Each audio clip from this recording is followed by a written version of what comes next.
This is going to be the set of video notes for CCNA 1, Chapter 9, the transport layer. Just got through with subnetting, IP addressing, and the network layer, and we're working our way on up the TCP IP model. So now we're at the transport layer. In this chapter, we'll be introducing the transport layer and talking about the two protocols that we have in place, TCP and UDP, talking about port numbers and the role of the transport layer in the communication process. Alright, so we're just going to describe at the beginning what the transport layer is, what it's doing, and of course TCP and UDP. So you can see on this slide the transport layer is responsible for establishing a temporary communication session between two applications and delivering data between them. So the transport layer is going to be in play at your end devices. The last couple of chapters we've gone through dealt with the network or internet layer and the data link layer. So we were talking about things that happen on end devices as well, but also on routers and switches, because we were at lower layers. The transport layer, is going to be end device only. This is where the transport layer segment would be de-encapsulated at your end device. This is also the first layer where a header gets put onto your data. We also have headers applied at the network layer and the data link layer, but the transport layer is the first place your data will a header will be placed on your data. And that header contains port numbers that are applied in the header, and also whether TCP or UDP is in use. And we'll talk about what TCP and UDP are as we go through the slides.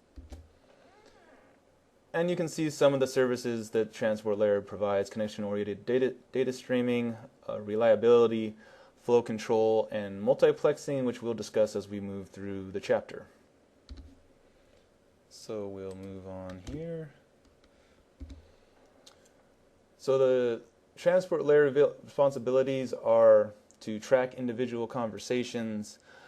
Individual conversations basically mean a certain type of application. Are you using email? Are you using streaming video? Are you using instant messenger, voice over IP phone? What is it you're doing? Each individual application and the communication between two devices is considered a conversation. So those conversations are managed separately. All right, it's just going to be the transport layer's responsibility to make sure they're managed separately and that multiple conversations can be carried on at the same time. Transport layer is also responsible for segmenting and reassembling segments of data, which can be a bit different whether you're using TCP and UDP, which we'll see later on. So it's taking your data and breaking it down into smaller segments. We've talked about earlier in chapters that the protocol data unit that is used at the transport layer is segments. Okay, so you get that segment header, and that's the first header that gets placed on your data. So these segments are all carried across the network and reassembled at the destination. You can see the colors here correspond to the line or the application that would be used. Okay, so we have multiple segments going along the same connection. The ability to do that is called multiplexing. I think it comes up later on in the chapter, and they arrive at their destination and are reassembled. Sometimes reassembled in exactly the correct order through a more reliable protocol called TCP, or it may be the job of the application to reassemble those segments, which would be a UDP situation. And again, we'll get into that a little bit later on. Transport layer is also responsible for identifying applications, making sure that the data gets to the correct application, and how that's done is through the port number. The port number identifies which application the data belongs to. Now, that is a transport layer responsibility here in the course materials, but you can also call that a session layer responsibility. It kind of blend together in that transport layer, really its responsibility is adding those port numbers onto the protocol data unit or the segment. It's actually the session layer that directs based on those port numbers. So they work directly together. Transport layer adding the port numbers on, session layer really directing based on those port numbers. So just go what it says in the material for the test, but realize that the session layer is part of this process as well. And the session layer, of course, is the layer right above the transport layer in the OSI model. Again, we have the topic of multiplexing come up. We've seen this before, and that is when you have different smaller segments all running over the same network, you can have, well, different conversations occurring over the same line at the same time. Otherwise, if you didn't have multiplexing, you would have to wait for someone to be done watching a streaming video before you could send an email, or somebody's voice over IP phone call to be over before you could open a web page. This allows different types of data to travel along the same network, same media, and be reassembled later. And you can see on the slide that you have binary data to identify each header and each port that segment is headed to. That way it allows them to coexist on the same media and arrive at the destination intact. So again, multiplexing, taking those segments and allowing them all to exist on the same media and be interleaved or multiplexed, transferred at the same time. Okay, so you can have multiple applications running. You can have a voice over IP phone call going while checking your email while someone else streams video, because you're all sharing the network media via multiplexing.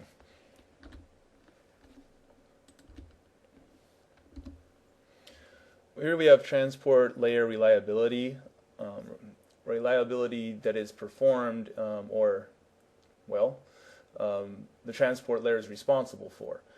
Just because you're using one versus the other doesn't mean necessarily that there is no reliability in the process of communicating that data.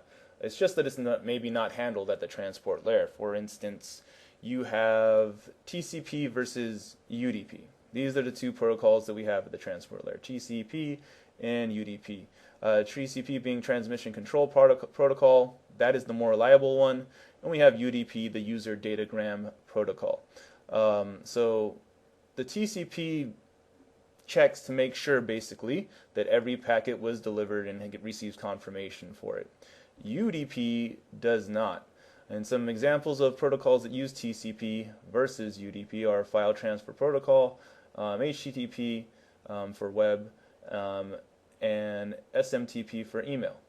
Okay, UDP is simple, faster, doesn't provide any reliability itself, but the application layer can provide reliability in UDP's place. Doesn't mean that if just because you use UDP, you're not going to get all of the packets delivered correctly and have complete data in the end. For instance, TFTP, Trivial File Transfer Protocol, is usually used for smaller files. If the file is transmitted incorrectly at the application layer, it would request the file to be resent because it wasn't delivered correctly. It just wouldn't be UDP's responsibility. But that doesn't mean for every application that's the case.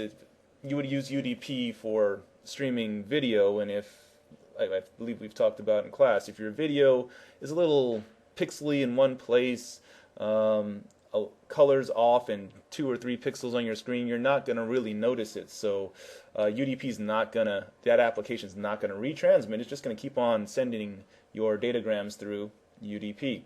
So it is also used for things like that. Also a phone conversation. You wouldn't want your phone conversation to roll back because there was a little bit of a hiccup in somebody's voice due to communications. So UDP isn't reliable by nature, but the application using UDP can provide that reliability itself. On the other hand, TCP does provide that reliability. The application doesn't have to worry about it. Through TCP, the protocol itself is going to make sure that packets are delivered in the correct order, and it's responsible for reliability all on its own.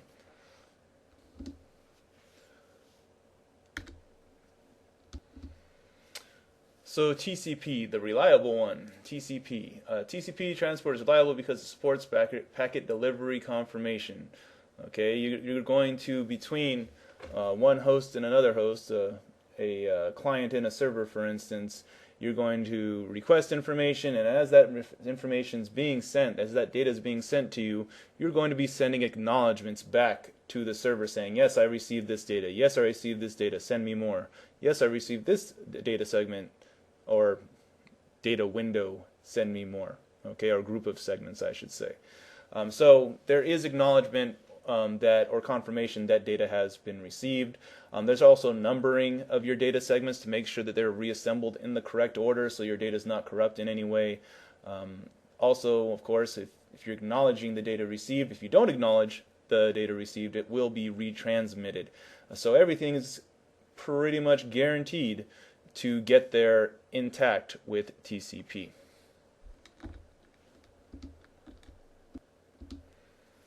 So UDP does not require any delivery confirmation.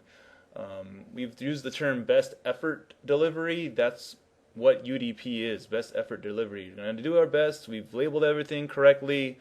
Hopefully it gets there, but we're not going to be sure. UDP is not going to be sure whether or not it got there intact, whether it got there at all, really. It's just putting everything in place so that things should get to the destination, and typically they do. Why use UDP? Because the overhead from TCP can cause delays, and that can be detrimental to some processes, like we talked about before. Voice over IP, streaming video, possibly. What else? We've got very little overhead and very little data checking. We talked about before also that an application could provide error checking on its own at the application layer, not involving UDP in that process. So there are certain situations in which you'll want speed over possible delays because of additional overhead, and UDP is appropriate. And I'm talking about that like you get to make the decision, but you don't typically get to make the decision of TCP or UDP. The application has either TCP or UDP assigned to it. It's not something that you're going to set up typically on your own. So it's just kind of the way it is. Some applications are more suited for UDP. Some applications are going to be better with TCP, and we'll see that as we go through. And again, we have TCP versus UDP compared. Applications whose segments must arrive in the specific sequence and must be fully intact are going to use TCP. Some examples are databases, web browsers, and email clients. UDP is a better choice for those can tolerate some loss in data during transmission, and some examples of that are live audio, live video, voice over IP. You've got some protocol properties down here. Fast for UDP, low overhead, do not require acknowledgements, does not resend data, delivers data as it arrives, and required protocol properties for TCP. We've got reliable, acknowledged data, resends lost data, and delivers data in order sent. So again, comparing the two on this slide. We'll move on. And we're going to see what exactly goes into TCP and UDP. It'll be a bit longer on the TCP because there is more involved. It is the reliable process, so there's more that goes into it. We'll also take a look at UDP, which is a little bit lighter. So some TCP features that we have here. Establishing a session, reliable delivery, same order delivery, flow control. So establishing a session, you're going to send a SYN request, basically trying to establish a session and ask the server, will say, are you there? Are you able to communicate? And the server will send back, yeah, I'm here, ready to communicate, and you're establishing the session. Reliable delivery, we talked about. If something is lost, it'll be retransmitted. Same order delivery, there is a sequence number on the header of a TCP packet, which allows the recipient to reorder the segment, allows the recipient to reorder the segments into the correct order. And we have flow control, which ensures that the receiver is able to process the data received. Maybe the receiving host has limited memory or processing power, so you'll need to adjust on the fly how many segments you can send at a given time. That has to do with window size that we'll talk about in a second here. And then we have the TCP header. Both headers, whether TCP or UDP, are going to have a source port and destination port. I guess probably important to know this is 20 bytes. It's bigger than a UDP header. UDP header is more simplified. You've got a sequence number, which I just referred to. That sequence number back in the prior slide. It has to do with the same order delivery. So if it's all part of the same data stream, each TCP segment is going to have some sequence number, so it can be reordered in the correct order in case those segments arrive at different times. Okay, that's not something you're going to see in UDP. You've also got a window size to make sure that the recipient can receive, or that's how many segments you can send to the recipient at a given time. Okay, control pits, you got to check some for error checking. Everything else you don't really need to commit to memory or header length, but those are the unique portions of the header to TCP. Source port and destination port going to be there in both, but sequence number, acknowledgement number, and window size are going to be unique to TCP.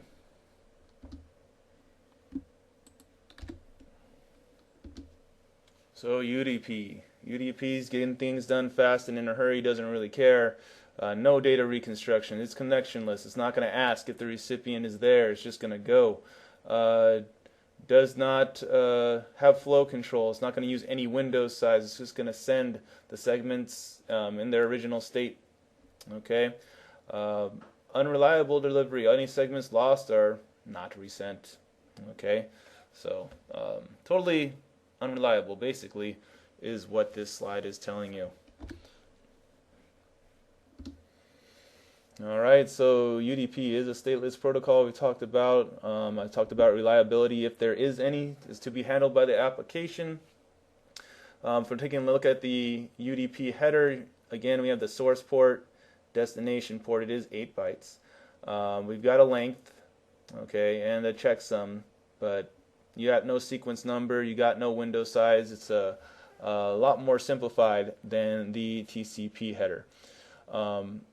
It is important somewhat to know that UDP, pieces of UDP communications are called datagrams. So if you hear datagrams, you'll know UDP. And they are sent in a best effort, or they are sent as a best effort by the transport layer protocol. So we talked about what best effort is. We're going to do our best. We've done everything we can. We put the proper address on this letter. We gave it the proper postage. Took it to the mail. Took it to the post office. Now we're hoping that the mailman gets that letter to the correct destination. We don't really know if it gets there, but we did all we could to make sure it would go to the correct destination. That's what UDP is doing, giving you its best effort. Okay. So as we discussed, there are multiple conversations going on over the same network simultaneously. There are values in the UDP and TCP headers to identify these conversations that are going on, and those identifiers in those headers are called port numbers. Okay, you have certain port numbers that are assigned to certain applications, and that is added at the transport layer in your transport layer header. So we're going to talk about some of those port numbers. Now, when you're requesting data or service from some application, you've got a source port for your device, the client, and a destination port for that application.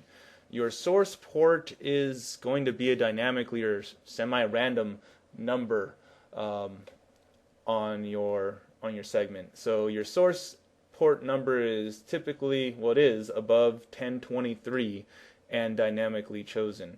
And if you're sending multiple requests to, for instance here, an HTTP client, or an HTTP server I should say, each request is going to have a different source port number, but it will have the same destination port number. Each application has a certain destination port number that doesn't change. HTTP has a certain destination port number.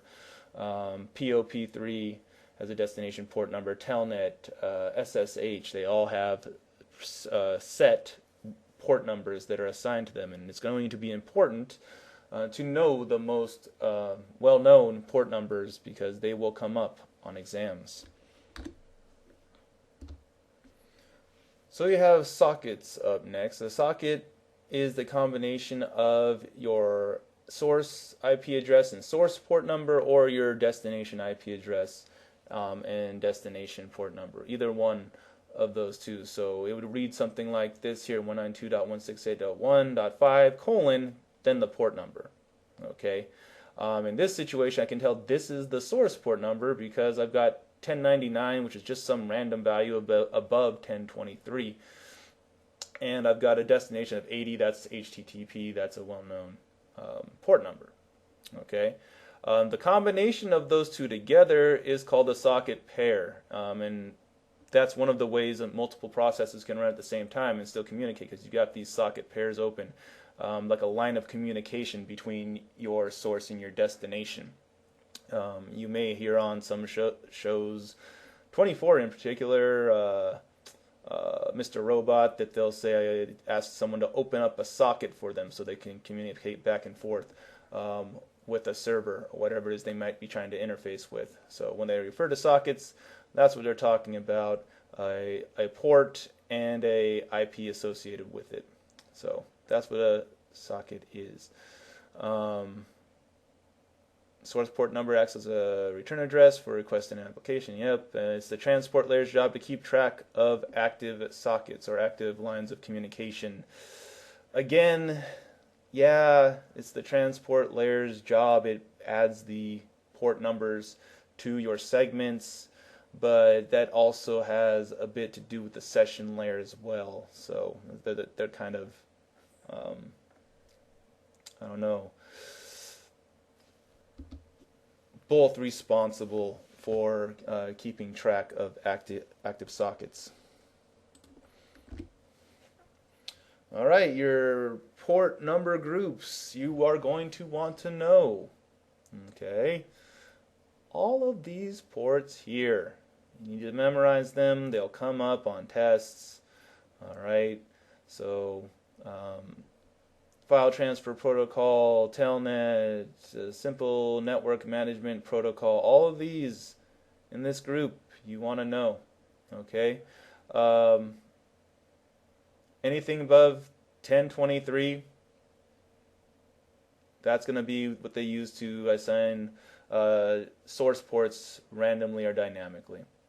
Okay, so 1024 through 49151,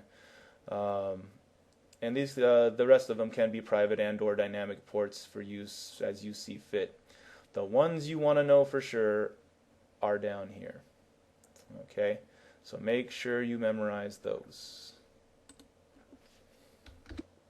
On this slide we have the netstat command, which allows you to see your open TCP sessions and their port numbers, or well, at least the application that's being used, if not the port numbers. You can see your local address and the port that you are using in the session, and you also have the foreign address and the application that is in use there. You see they have HTTP, NetBIOS, SSN, so on and so forth. If you want the port numbers rather than the actual name of the application, you have this -n option that you can type after netstat, and you will actually get port numbers out there rather than the application name. So as it says on the slide, if you have unexplained TCP connections, it can indicate a major security threat. So this is how you could check your active connections. All right, and we move forward. So, or I think we do. There we go.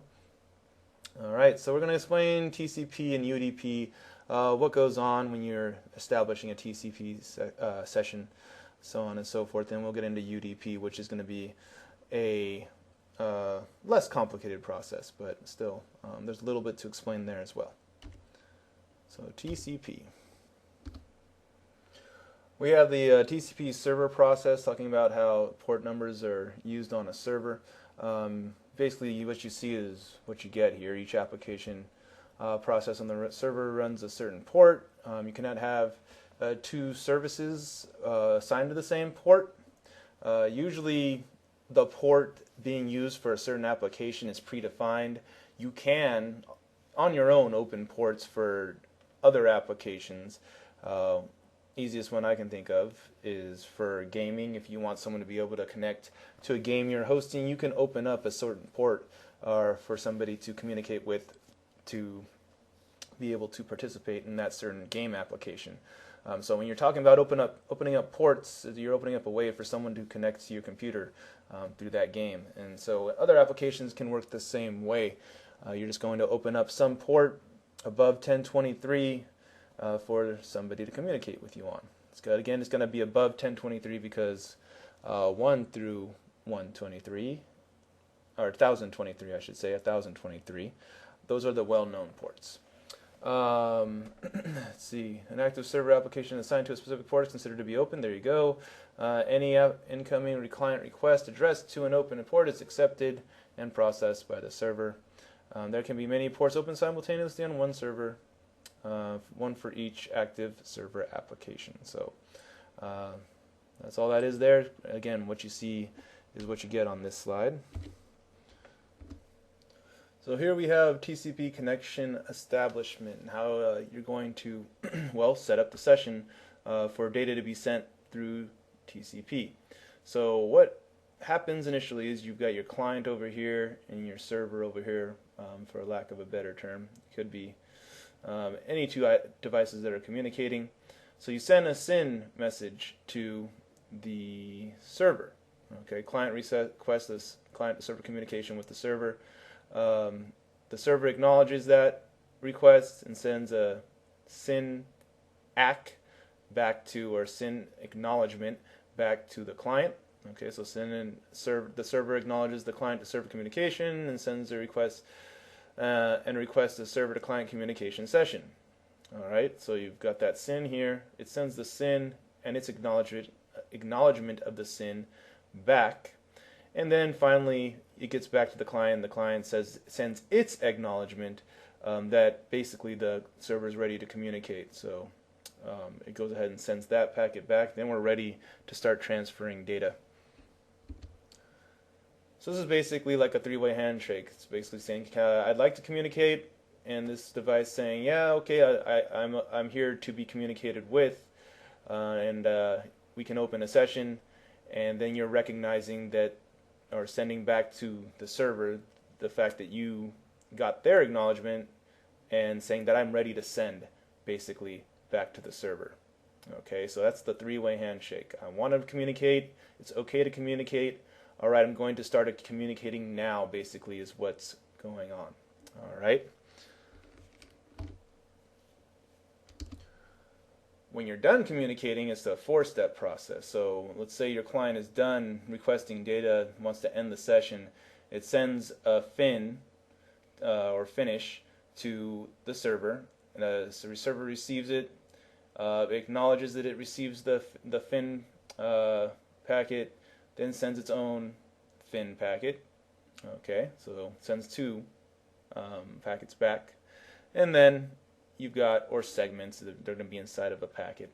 Then you've got the client finally acknowledging the fin from the server.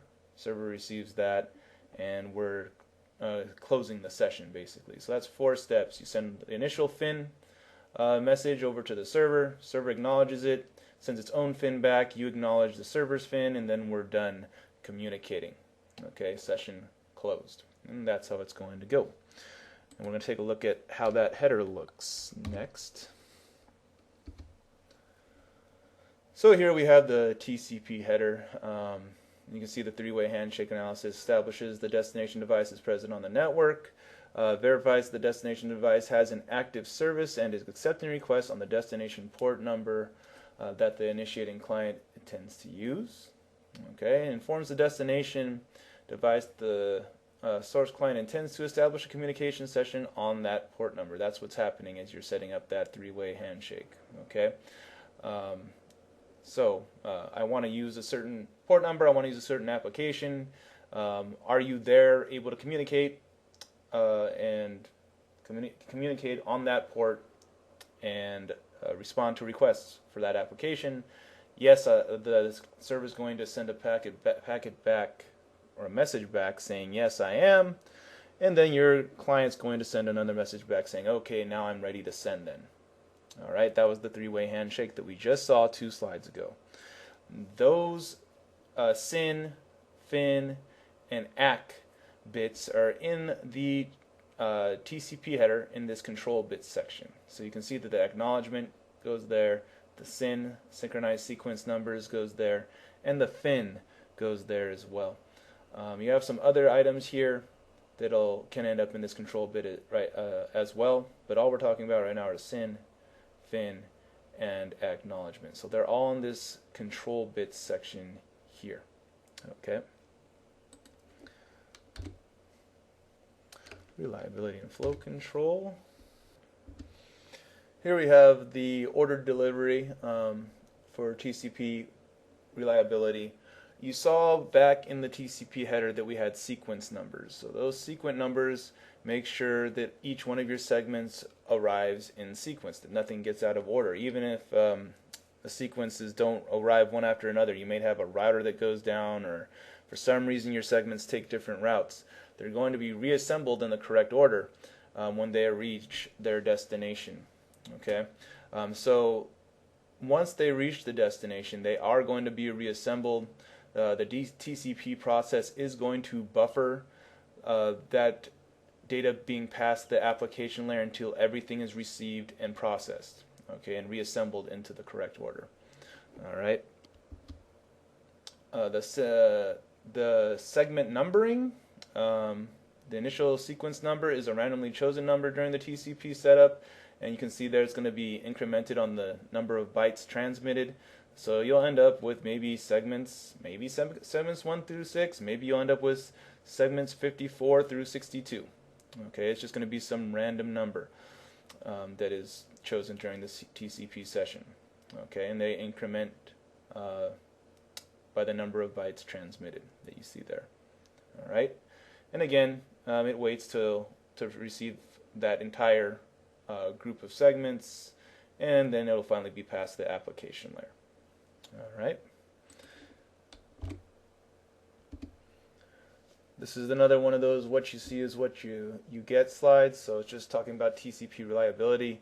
So TCP is designed to confirm that each segment reached its destination. TCP ensures that the destination is not only reachable but ready to receive data. TCP process on the destination host acknowledges that data has been received from the source application. Okay. TCP allows for the retransmission of missed segments. TCP also ensures that all segments are properly reordered upon receipt. We just saw that in the last slide. TCP Session Termination allows for parties to gracefully end a TCP session when no data is to be transferred. So we saw that with the FIN flag just a second ago. One of the flags we saw a second ago as well that goes in the control bits was RST.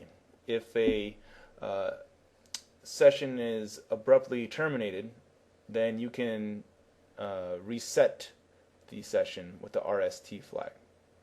Okay, and there is a video on sequencing numbers in the readings 9.2.2.2. TCP also needs to give us a way to manage losses of data segments and retransmit them. And yes, there is a mechanism to retransmit segments. So we're going to take a look at that in the next couple slides here. First of which being a slide that has to do with window size, which basically is the maximum amount of bytes that a source can send without receiving an acknowledgement that those segments got there. The maximum amount of bytes, again, that a source can send before it can send more data, basically, to the destination. So in our graphic here, the window size gets determined during the three-way handshake that it's 10,000. Okay, your maximum segment size is going to be 1,046. Okay, so you're going to start sending that data out, and in most situations you've got what's called a sliding window, okay, which means basically your destination isn't going to wait till all 10,000 bytes, which is the maximum window size, are going to be received. It's just going to send acknowledgements as it receives its segments, and not wait for that full window size to come on through. So in our example, you've got one segment which has the maximum segment size of 1,460 received. Okay, it sent the second segment over, and before it could send the third, then the destination says, okay, I received these two segments, I acknowledge them, basically saying you acknowledge a certain bit or byte means that you want this next byte next. Okay, that's why it says 2,921. We've received up to 2,920. This 2,921 tells you, or tells the recipient, go ahead and start sending from 2,921 and beyond. Okay, and now rather than your window size being 10,000, it moves up to 12,090 because, well, you've already received 2,090. That would increase their window size.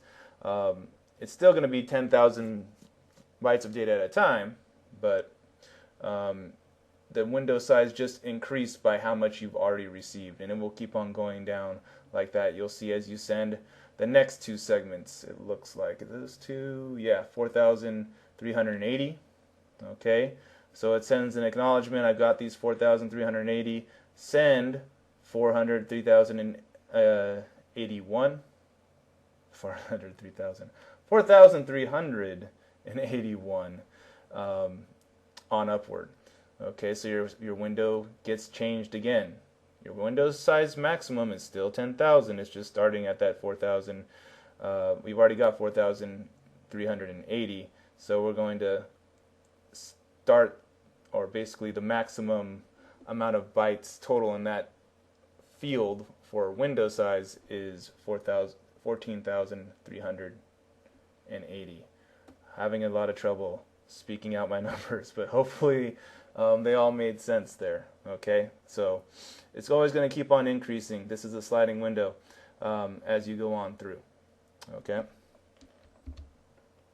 Okay, so if we look back, we initially started with a send window of 10,000 through the 10,000th byte.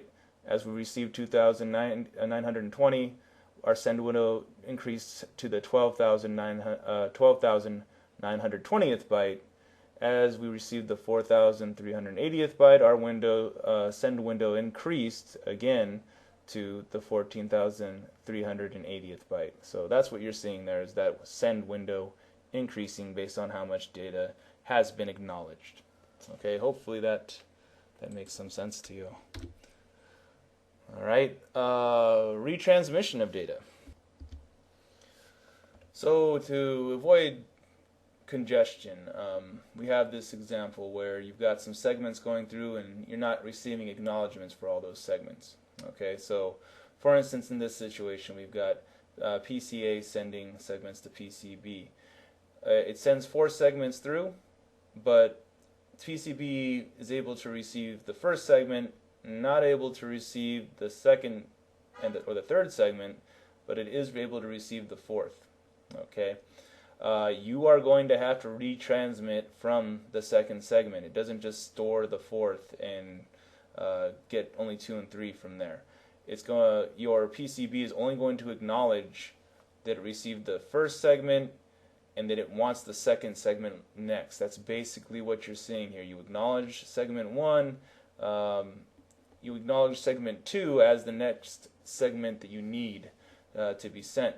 So because PCA is not receiving acknowledgments for segments 1, 2, 3, and 4, it sees, okay, it only received segment 1, and is asking for segment 2. So I'm going to send segment maybe just 2 and 3 this time instead of 4. And then based on the number of acknowledgments you get back in that situation, maybe PCA, it drops the segments down to just 1 segment at a time. Depends on how many acknowledgments PCA is getting from PCB, letting it know that the segments have arrived on time. That way you are avoiding network congestion, because you aren't sending 4 packets at a time, or 4 segments at a time, without them getting through, having errors there, and always having to retransmit. You're just sending what the destination device can process. So that's something that PCA or the source does on its own. Okay. The only device that can change the window size is the destination here. So the source doesn't know anything about the window size. It will just transmit less segments. Okay. Only the destination here can suggest a new window size. All right. And we have UDP communication. So as we talk about UDP again, it's kind of redundant. We've discussed a couple of these things in the prior slides. So UDP is a simple protocol. UDP provides basic transport layer functions, lower overhead than TCP, connectionless, no retransmission, sequencing, or flow control that we just saw in TCP. For reliability, the application layer needs to implement it. UDP is not inferior. It is designed to be simpler and faster than TCP at the expense of reliability at the transport layer. Again, application layer has potential to provide that reliability. UDP sends these datagrams, and they are not reordered if they are received in the wrong order. If they're out of order, they will be processed in the wrong order unless the application layer can identify the proper sequence. So it's usually up to the application layer to do that footwork. So again, there's no reassembly or ordered reassembly in UDP. Things are going to be assembled as they are received. As far as UDP servers go, they're pretty much the same as TCP, in that they're going to be directed by port number to the correct application. There's really no difference here. They accept UDP client requests. Yep, requests received on a specific port number are forwarded to the proper application. Again, this is pretty much just like how UDP is directed based upon port number. Again, more cloning somewhat from TCP. UDP client server communication is also initiated by a client application. Okay. UDP clients dynamically select the port number just like TCP. Uses this as a source port. The destination port is usually a well-known or registered port number, just like with TCP. Okay, so somewhere in the range of 1 through 1023. The same source destination pair of ports is used in the header of all datagrams used in the transaction. Okay. Data returning to the client from the server uses a flipped source and destination port than it was in the initial datagram. So it just flips, just like your IP addresses would flip in a packet when it goes from source to destination back to source. So nothing too new there. Pretty much the same as TCP. Okay, so TCP or UDP? Well, as we've spoken about before, if you need more reliable transmission, TCP is most likely what you use. It frees the application from having to manage any of the reliability itself. It's all done at the transport layer level. So that is going to be better for certain applications. And our applications for UDP, we've talked about also for a few slides back, maybe about 45 minutes ago. Live video, multimedia applications, we got simple request and reply applications that don't send too much data, and applications that handle reliability themselves, SNMP, trivial file transfer protocol, that will have flow control, error detection, acknowledgements, and error recovery not required, and can be handled by the application itself, not the transport layer. So those are situations where UDP would be the better protocol. And that's about it. So a lot of UDP, TCP, basically that's what you're working with in the transport layer. You also need to remember your segments versus your datagrams, and port numbers. Port number is definitely important. So we'll stop the video here. We'll have a discussion about this in class and a couple labs in class.